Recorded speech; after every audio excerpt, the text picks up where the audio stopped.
dans les années 1970, Jean-Pierre Pernaut rencontre Dominique Bonnet. Il tombe amoureux et vit une belle histoire d'amour avec elle. Le couple accueille un premier enfant, Julia, en 1978, puis un second, Olivier, en 1981. En 1983, ils se disent oui pour la vie, mais malheureusement, ils mettront finalement un terme à leur relation au début des années 2000. Pour autant, Dominique Bonnet et Jean-Pierre Pernaut sont toujours restés en bons termes, même quand le célèbre présentateur a retrouvé l'amour dans les bras d'une ancienne Miss France, Nathalie Marquet.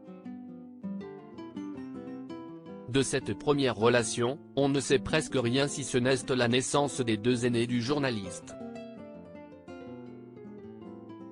Olivier Pernaut est pilote automobile, une passion qu'il partageait avec son père, et est papa d'un petit Léo et d'une petite fille qui a fêté ses 6 ans en janvier dernier. Quant à Julia, elle est gynécologue à Amiens et mère de 2 enfants, Iris et Eléa. Lorsque Jean-Pierre Pernaut s'éteint le 2 mars 2022, Dominique Bonnet est meurtri, comme tout le reste du clan. Si est-il le souvenir de sa première histoire d'amour qui s'évanouit, et il était impensable pour elle de ne pas se rendre aux obsèques du père de ses enfants. Un adieu difficile, un clan soudé le 9 mars 2022, à la basilique Sainte-Clotilde de Paris, Dominique Bonnet est présente, plongée dans la peine comme Nathalie Marquet. Un an plus tard, Nathalie Marquet, qui a elle aussi donné naissance à 2 enfants du journaliste, n'est toujours pas remise de la mort de son époux.